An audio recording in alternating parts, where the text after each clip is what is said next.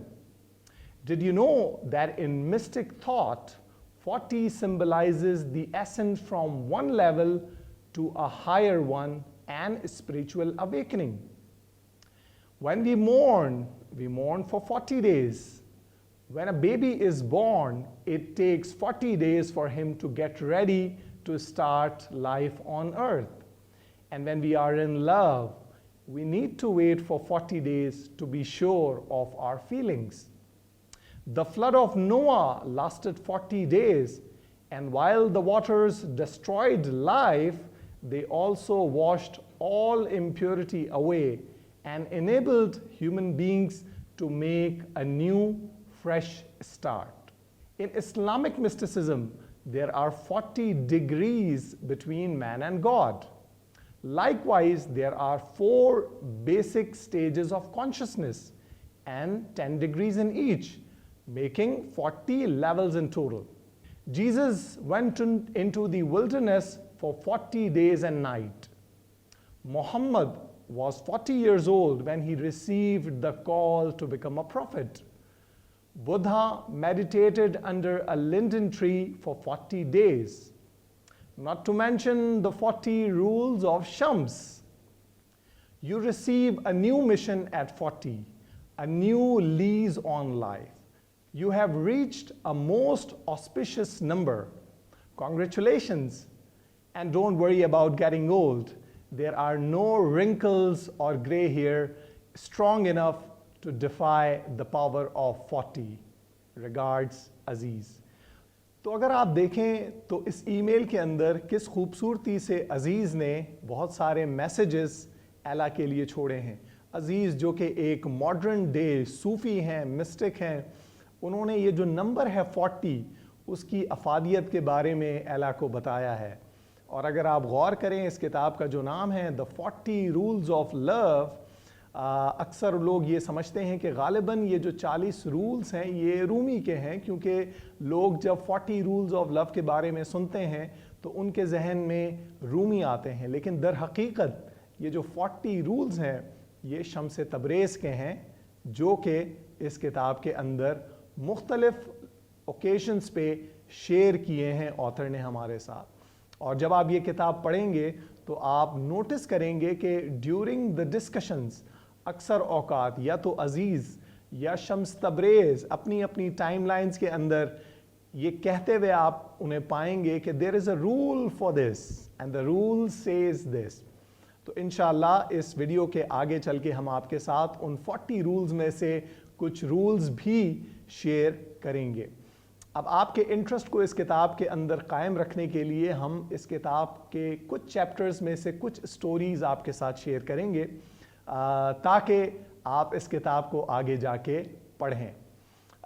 اس کتاب کے اندر ڈیفرنٹ واقعات پیش کیے گئے ہیں. ان میں سے ایک واقعہ بڑا خوبصورت ہے جو ہم آپ کے ساتھ شیئر کرنا چاہیں گے.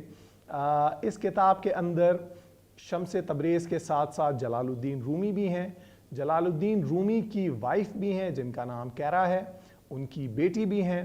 تو یہاں پہ ایک واقعہ ایسا ہوتا ہے کہ ایک دن رومی کی جو وائف ہیں کیرا, وہ ایک ڈیلیشس سا جو ہے ایک حلوہ بنا کے لاتی ہیں اور وہ پریزنٹ کرتی ہیں شمس تبریز اور رومی کو. اکثر اوقات جب کیرا کچھ بناتی ہیں تو شمس تبریز اسے کھاتے ہیں لیکن کچھ کامنٹ نہیں کرتے. لیکن اس دفعہ جب یہ حلوہ پیش کیا کیرا نے تو شمس تبریز کو غالباً وہ بہت ہی پسند آیا اور انہوں نے کہا کہ جی یہ تو بڑا شاندار آپ نے حلوہ بنایا ہے, یہ آپ نے کیسے بنایا, how did you make it.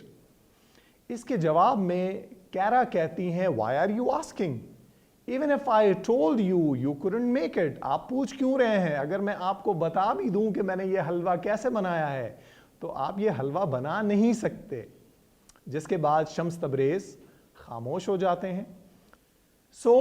کچھ دیر میں کیرا دیکھتی ہیں کہ انہیں ایک کمرے سے کچھ کتابوں کے گرنے کی آوازیں آ رہی ہیں. تو وہ دوڑ کے جاتی ہیں رومی کے کمرے میں اور وہاں دیکھتی ہیں کہ شمس تبریز رومی کی کتابوں کو اٹھا کے پھینک رہے ہیں. یہ اس زمانے کی بات ہے جب کتابوں کو فزیکلی لکھا جاتا تھا، پرنٹ نہیں ہوتی تھی، ملٹیپل کاپیز نہیں ہوتی تھی. تو وہ دیکھتی ہیں کہ شمس تبریز ان کتابوں کو اٹھا کے پانی میں پھینک رہے ہیں. یہ دیکھ کے وہ بہت حیران ہوتی ہیں، اور جب یہ کام ہو رہا ہوتا ہے رومی وہیں پہ موجود ہوتے ہیں، لیکن رومی کچھ بھی نہیں کہتے. کیرا جو کہ اس تمام سچویشن کو دیکھ کے بہت ہی حیران ہے اور پریشان ہے، وہ شمس تبریز کو کہتی ہیں کہ یہ آپ کیا کر رہے ہیں، ان کتابوں کو آپ پھینک رہے ہیں، آپ کو پتہ ہے یہ کیا ہے؟ اور اسی وقت شمس تبریز ان کتابوں کو جو کہ انہوں نے پانی میں پھینکی ہوتی ہے نکال کے کیرا کے ہاتھ میں رکھتے ہیں، اور کیرا یہ دیکھ کے حیران رہ جاتی ہیں کہ وہ تمام کی تمام کتابیں بالکل سوکھی، ڈرائی ہوتی ہیں اور انہیں کچھ بھی نہیں ہوا ہوتا. یہاں کیرا کی حیرانگی کی انتہا ہو جاتی ہے اور وہ شمس تبریز سے پوچھتی ہیں کہ کیا یہ کوئی جادو ہے، کیا یہ کوئی میجک ہے؟ تو شمس تبریز بڑی خوبصورتی سے جواب دیتے ہیں کہ اگر میں نے آپ کو بتا بھی دیا کہ یہ کیا ہے تو آپ یہ کر نہیں سکیں گی. تو اس طرح کے بہت سارے قصے واقعات ہیں جو اس کتاب کے اندر موجود ہیں. ایک اور بہت خوبصورت قصہ اسی کتاب کے اندر ہے جہاں پہ شمس تبریز ایک جج سے اپنے زمانے کے کچھ گفتگو کر رہے ہیں آن انڈرسٹینڈنگ آف قرآن. اور شمس تبریز کہتے ہیں کہ قرآن کو سمجھنے کے، انڈرسٹینڈنگ کے 4 لیولز ہیں. اور وہ 4 لیولز کیا ہیں؟ شمس تبریز کہتے ہیں کہ each and every reader comprehends the Holy Quran on a different level in tandem with the depth of his understanding. There are 4 levels of insight. The first level is the outer meaning, and it is the one that the majority of people are content with. Next is the batin, the inner level. Third, there is the inner of the inner. And the 4th level is so deep it cannot be put into words and is therefore bound to remain indescribable. یہ وہ گفتگو ہے جو کہ شمس تبریز کر رہے ہیں اس جج کے ساتھ. اور اسی گفتگو کو کنٹینیو کرتے ہوئے شمس تبریز مزید کہتے ہیں کہ scholars who focus on the Sharia know the outer meaning. Sufis know the inner meaning. Saints know the inner of the inner. And as for the 4th level, that is known only by the prophets and those closest to God. تو بڑی خوبصورتی سے یہاں پہ شمس تبریز ہمیں بتا رہے ہیں کہ یہ جو قرآن ہے اس کی انڈرسٹینڈنگ کے 4 لیولز ہیں، اور جس شخص کی جتنی نالج ہوتی ہے اس کے لحاظ سے وہ اسے انڈرسٹینڈ کرتا ہے. اسی طرح کے بہت سارے اور واقعات اس کتاب کے اندر موجود ہیں. ہم آپ کے ساتھ ایک بہت ہی خوبصورت قصہ پیش کریں گے جس میں شمس تبریز جلال الدین رومی کو کہتے ہیں کہ جاؤ بازار سے وائن لے کے آؤ، شراب لے کے آؤ. اب ذرا کانٹیکس سمجھتے ہیں. یہ اس زمانے کی بات ہے جب جلال الدین رومی ایک بہت ہی ریناؤنڈ اسکالر ہیں، ان کو لوگ جانتے ہیں، ان کے خطبے سننے آتے ہیں. انہوں نے ساری زندگی لوگوں کو یہ پریچ کیا ہے کہ شراب پینا حرام ہے. لیکن شمس تبریز جلال الدین رومی سے کہتے ہیں کہ جاؤ اور جا کے 2 وائن کی بوٹل لے کے آؤ اور تم اور میں ساتھ بیٹھ کے پیئیں گے. یہاں پہ جلال الدین رومی کیا کرتے ہیں؟ جلال الدین رومی سوچتے ہیں اور کہتے ہیں کہ میں نے ساری زندگی یہ پریچ کیا ہے کہ شراب حرام ہے اور اس کو نہیں پینا چاہیے، لیکن چونکہ آپ میرے استاد ہیں، آپ نے اگر مجھے یہ کہا ہے تو یقیناً اس کے پیچھے کوئی نہ کوئی وجہ ہوگی، تو میں بالکل جاؤں گا اور وائن لے کے آؤں گا. یہاں پہ ہمیں ڈیووشن کے بارے میں بڑا خوبصورت سا میسج ملتا ہے کہ جب آپ کسی کو اپنا گرو، اپنا مینٹور، اپنا کوچ مانتے ہیں تو کس طریقے سے ان کی ہر ایک بات پہ لبیک کہنا پڑتا ہے. جب شمس تبریز نے رومی کو کہا کہ وائن لے کے آؤ اور وہ لینے چلے گئے. اس کے بعد کیا ہوا اگر یہ آپ جاننا چاہ رہے ہیں تو اس کتاب کو ضرور پڑھیے گا. اب ہم آپ کے ساتھ شمس تبریز کے یہ جو رولز ہیں ان میں سے کچھ رولز کو شیئر کرنا چاہیں گے. کتاب کے مختلف حصوں میں ان کا تذکرہ کیا گیا ہے, تو ذرا ہم ان میں سے کچھ کوٹیشنز کو پڑھ لیتے ہیں. پہلا کہتا ہے how we see God is a direct reflection of how we see ourselves. If God brings to mind mostly fear and blame, it means there is too much fear and blame welled inside us. If we see God as full of love and compassion, so are we. تو یہاں پہ شمس تبریز ہمیں یہ سکھا رہے ہیں کہ ہم خدا کو, گاڈ کو کس طریقے سے دیکھتے ہیں. یہ ریفلیکٹ کرتا ہے کہ ہم اپنے بارے میں کیا سوچتے ہیں اور کیسے خود کو دیکھتے ہیں. اگر ہم خدا کے بارے میں سوچ کے ہمارے دل میں صرف فیئر اور بلیم آتا ہے تو غالباً اس کا مطلب ہے کہ ہمارے دل کے اندر بھی بہت ڈر بھرا ہوا ہے. لیکن اس کے برعکس اگر خدا کا نام سنتے ہی ہمارے ذہن میں لو اور کمپیشن آتا ہے تو اس کا مطلب ہے کہ ہمارے دل میں بھی لو اور کمپیشن بہت زیادہ ہے. another کوٹیشن جو کہ شمس تبریز بڑی خوبصورتی سے بتا رہے ہیں ہمیں, اس میں وہ کہتے ہیں it is easy to love a perfect God, unblemished and infallible that he is. What is far more difficult is to love fellow human beings with all their imperfections and defects. Remember, one can only know what one is capable of loving. There is no wisdom without love. Unless we learn to love God's creation, we can neither truly love nor truly know God. تو یہاں شمس تبریز ہمیں بتا رہے ہیں کہ کس طریقے سے ہم خدا سے محبت کر سکتے ہیں. شمس تبریز کہہ رہے ہیں کہ جی خدا سے محبت کرنا آسان ہے کیونکہ وہ تمام عیبوں سے پاک ہے. جو کہ زیادہ مشکل کام ہے وہ انسانوں سے محبت کرنا ہے کیونکہ انسانوں کے اندر خامیاں ہیں, ڈیفیکٹس ہیں. اور جب تک ہم اس بات کو نہیں سمجھیں گے ہم کبھی بھی خدا کو نہیں سمجھ سکتے. اگر ہم خدا تک پہنچنا چاہتے ہیں تو ہمیں خدا کی جو کریشن ہے اس سے پیار کرنا بہت ضروری ہے. اسی طرح کی گفتگو چلتی رہتی ہے اور ایک اور جگہ پہ بہت خوبصورتی سے شمس تبریز ہمیں انٹلیکٹ اور لو کے بیچ میں فرق سمجھا رہے ہیں کہ دونوں میں کیا فرق ہے. اور شمس تبریز اس کتاب کے اندر بیان کرتے ہیں کہ intellect and love are made of different materials. Intellect ties people in knots and risks nothing, but love dissolves all tangles and risks everything. Intellect does not easily break down, whereas love can effortlessly reduce itself to rubble. But treasures are hidden among ruins. A broken heart hides treasures. شمس تبریز ہمیں بتا رہے ہیں کہ intellect اور لو دو بہت ہی مختلف چیزیں ہیں. انٹلیکٹ انسان کو باندھتا ہے اور کچھ بھی رسک نہیں کرتا, جبکہ اس کے برعکس یہ جو پیار ہے یہ تمام چیزوں سے بالا تر ہے اور اس کو کبھی بھی کوئی بھی رسک لینے سے گھبراتا نہیں ہے.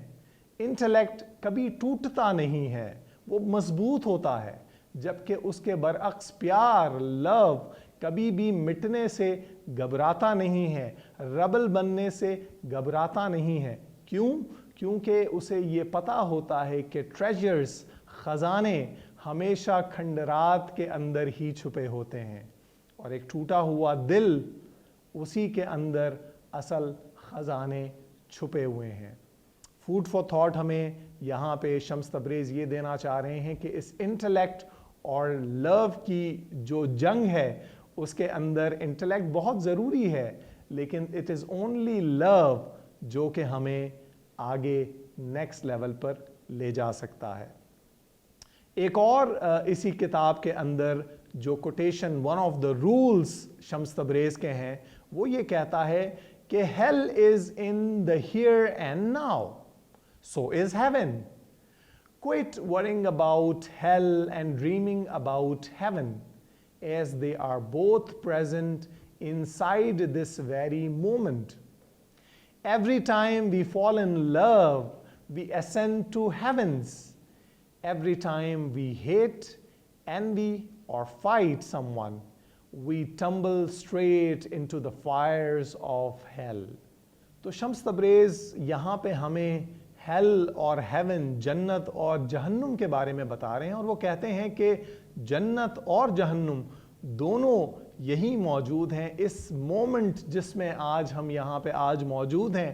یہی مومنٹ ہیل بھی ہو سکتا ہے اور ہیون بھی ہو سکتا ہے. زندگی کا ہر وہ لمحہ جو ہم پیار میں گزارتے ہیں اس وقت ہم جنت میں پہنچ جاتے ہیں، اور زندگی کا ہر لمحہ جب ہم نفرت میں گزارتے ہیں، انوی کرتے ہیں، جھگڑا کرتے ہیں، اس وقت ہم ہیل کی جو آگ ہے، جو جہنم کی آگ ہے، اس میں جل رہے ہوتے ہیں. Another way of telling us the importance of love.